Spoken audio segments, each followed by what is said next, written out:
Hello students. In previous lecture we have discussed how a company can offer share to public.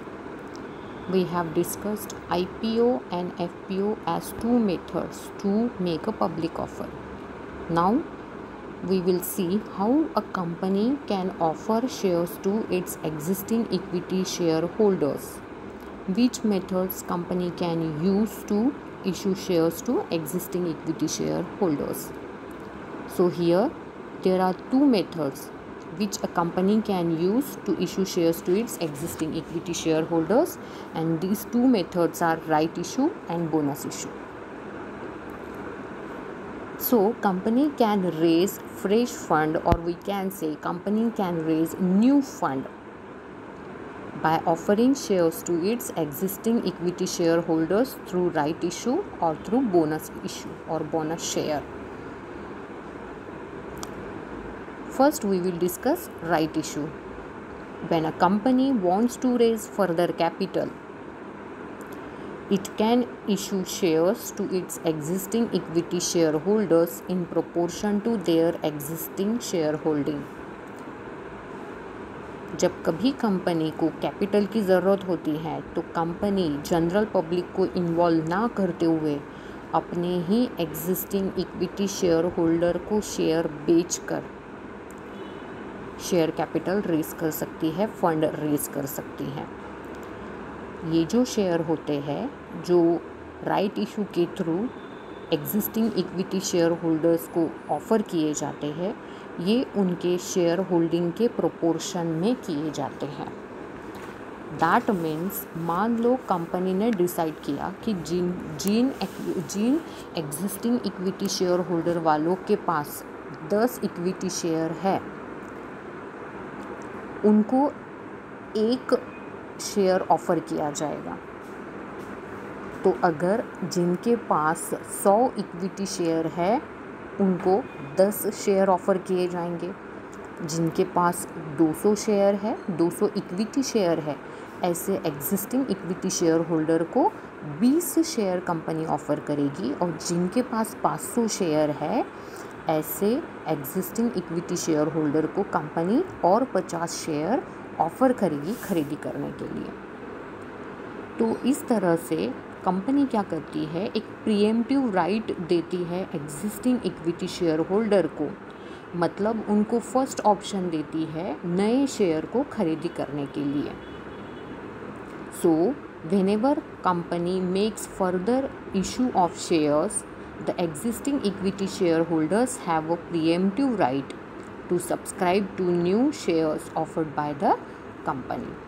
तो ये free में share company नहीं देती है, बल्कि हम बोलेंगे डिस्काउंट प्राइस पे या कंसेशनल रेट में कंपनी ये शेयर ऑफ़र करती है अपने ही एग्जिस्टिंग इक्विटी शेयर होल्डर को खरीदी करने के लिए।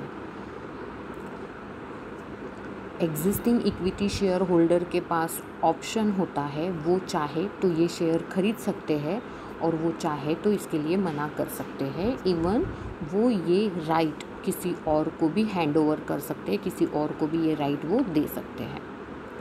सो हमने देखा कि when company issues shares to its existing share holders in proportion to their existing share holding, and by this way when company gives first option to its existing equity shareholders to buy its new shares, it is called as right issue.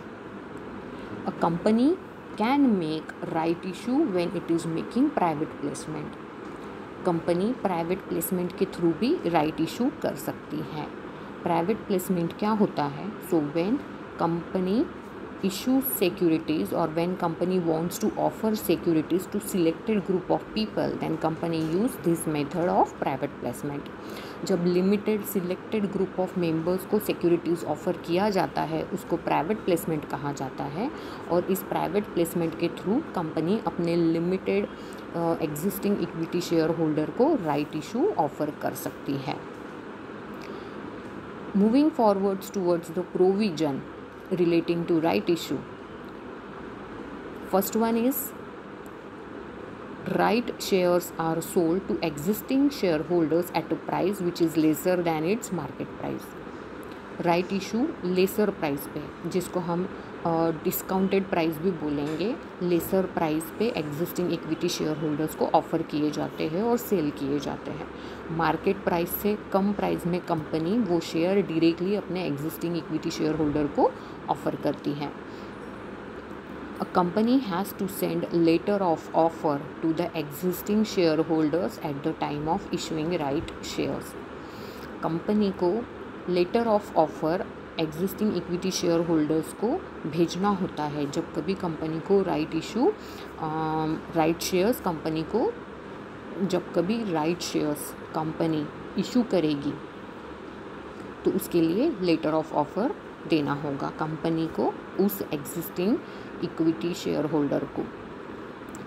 This letter shall mention the number of shares offered to that share holder, the period of offer which should not be less than 15 days and which should not exceeding 30 days। तो इस offer letter में actually इसका word letter of offer use किया जाता है। इस letter of offer में company कितने शेयर ऑफ़र किए जा रहे हैं उस एग्जिस्टिंग इक्विटी शेयर होल्डर को वो मेंशन करती है। जैसे कि मैंने बताया, अगर वो शेयर होल्डर के पास में ऑलरेडी 100 शेयर है तो कंपनी ने जैसे डिसाइड किया कि 10 शेयर पे 1 शेयर, तो जिसके पास 100 शेयर है ऐसे शेयर होल्डर को कितने ऑफ़र करेगी कंपनी? Shares 10 share. जिसके पास में 200 शेयर है ऐसे शेयर होल्डर को कंपनी और नए 20 शेयर ऑफ़र करेगी। तो इस तरह से हर लेटर में जो नंबर ऑफ़ शेयर ऑफ़र किए जाएंगे वो डिफ़र करेंगे, अलग अलग रहेंगे। तो वो उसको मेंशन करना पड़ेगा कंपनी को इस लेटर ऑफ ऑफ़र में। उसके बाद में पीरियड ऑफ ऑफ़र, यानी ये जो ऑफ़र है ये कितने दिनों तक वैलिड रहेगा। तो 15 दिन तो कम से कम रहेंगे और ज़्यादा से ज़्यादा 30 दिन के लिए ये वैलिड पीरियड माना जाएगा, ये वैलिड ऑफ़र माना जाएगा। Then there is right to renounce, that is shareholder have a right to give up their shares in favour of any other person. So जिस शेयर होल्डर को ये share नहीं खरीदना है वो अपना राइट रिनाउंस कर सकता है, दूसरे के फेवर में वो ये राइट गिव अप कर सकता है, दे सकता है। Next provision is letter of offer can be send by register post, speed post, courier और even through electronic mode. So basically अभी ईमेल के थ्रू भी लेटर ऑफ ऑफर कंपनी भेजती है। If a shareholder does not respond to the right issue offer within the stipulated time, it is implied that he is not interested in the offer and company can offer the unsold shares to new investors। Stipulated यानी जो specific time period company ने दिया है valid offer का 15 दिन से लेके 30 दिन के अंदर, तो इन 15 दिनों में अगर शेयर होल्डर ने रिस्पॉन्ड नहीं किया, अपनी इच्छा नहीं जताई कंपनी के पास में शेयर खरीदी करने के लिए, तो ऐसा समझा जाएगा, it will be understood that he is not interested, यानी वो उसका विलिंगनेस नहीं है शेयर खरीदी करने के लिए। और फिर कंपनी ऐसे अनसोल्ड शेयर्स किसी और न्यू इन्वेस्टर को बेच सकती है। A company has to obtain minimum subscription that is 90% of issue, और राइट इशू में भी कंपनी को 90% ऑफ इशू का मिनिमम सब्सक्रिप्शन अचीव करना होता है। यहाँ पर हमारी राइट इशू से रिलेटेड प्रोविजंस कंप्लीट होती है। Let's begin with second method, that is bonus issue. Bonus shares are fully paid shares issued free of cost to existing equity shareholders in proportion to their shareholding। Major difference bonus share और right issue में ये है कि bonus share free of cost company देती है existing equity share holders को, जबकि right issue ये कंपनी शेयर होल्डर को, एग्जिस्टिंग इक्विटी शेयर होल्डर को फर्स्ट ऑप्शन देती है शेयर खरीदी करने के लिए। तो राइट इशू में शेयर्स फ्री ऑफ कॉस्ट नहीं देते हैं, शेयर होल्डर को वो शेयर खरीदी करने होते हैं। सिर्फ बेनिफिट ये होता है कि उसको पहला ऑप्शन मिलता है और कम प्राइस में वो उसको ये शेयर ऑफ़र किए जाते हैं। सो पहला डिफरेंस क्लियर हुआ. Let's move forward. Usually financially sound companies issue bonus shares out of its accumulated distributable profit और रिजर्व्स. जनरली जो साउंड कंपनीज़ होती है, जो फाइनेंशियली स्ट्रॉन्ग कंपनीज़ होती है, वो बोनस शेयर अपने जमा किए हुए प्रॉफिट में से या रिजर्व में से देती हैं. Hence, as the profits or reserves are capitalized, it is also called as capitalization of profit or reserves. So, ऐसी साउंड कंपनीज जब अपना प्रॉफिट या अपने रिजर्व्स को यूज़ करती है फिर से बोनस शेयर इशू करके, तो इस मेथड को कैपिटलाइजेशन ऑफ प्रॉफिट या रिजर्व भी कहा जाता है, क्योंकि ये प्रॉफिट को यूज़ करके बोनस शेयर इशू कर रही है, शेयर कैपिटल बढ़ा रही है, और कैपिटल बढ़ा रही है वही कैपिटल बिजनेस में यूज़ किया जाएगा. सो इसीलिए इसी को कैपिटलाइजेशन ऑफ प्रॉफिट कहा जाता है. Provisions relating to bonus shares. A company can issue bonus share only out of free reserves, securities premium account और capital redemption reserve account. Company bonus share 3 चीज़ों में से दे सकती है. फ्री रिजर्व में से कंपनी बोनस शेयर इशू कर सकती है. सिक्योरिटीज़ प्रीमियम अकाउंट्स है. सिक्योरिटीज़ प्रीमियम अकाउंट क्या होता है? So it is an account in which premium amount collected when shares are sold at premium is kept. तो जैसे हमने देखा कि जब कभी कंपनी शेयर्स प्रीमियम पे इशू करती है, मतलब फेस वैल्यू से ज़्यादा प्राइस में जब कंपनी शेयर जनरल पब्लिक को बेचती है, तो जो एक्स्ट्रा पैसा जमा होता है, 10 रुपये का फेस वैल्यू वाला शेयर कंपनी अगर 15 रुपये में बेचती है जनरल पब्लिक को, तो ये जो 5 रुपये एक्स्ट्रा एक शेयर पे कमाए हैं कंपनी ने, ये कहाँ डाले जाते हैं? ये सिक्योरिटीज़ प्रीमियम अकाउंट में डाले जाते हैं. तो इस तरह से इस अकाउंट में जो पैसा जमा किया जाता है वो पैसा कंपनी बोनस शेयर इशू करने के लिए यूज़ कर सकती है. थर्ड जो है वो है capital redemption reserve account. So it is an account in which a company transfers part of its profit to be used for specific purpose, that is issue of bonus shares. तो ये जो होता है account, ये specifically company specific purpose से बनाती है. बहुत सी बार रिज़र्व अकाउंट के रिडम्पशन के लिए, या जिसको हम बोलेंगे बोनस शेयर को इशू करने के लिए ही प्रॉफिट का थोड़ा सा हिस्सा कंपनी इस अकाउंट में ट्रांसफ़र करती है. तो that account is called as capital redemption reserve account. So company can use these 3 accounts, और company can use money out of these 3 options for issuing bonus shares.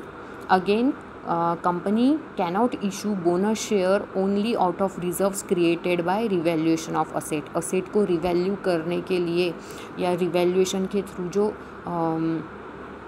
Revaluation of asset के through जो reserve बनाया गया है, उस reserve में से company bonus share issue नहीं कर सकती. Again it cannot issue bonus shares instead of paying dividend. कोई भी कंपनी डिविडेंड को पे करने का स्किप कर कर बोनस शेयर इशू नहीं कर सकती.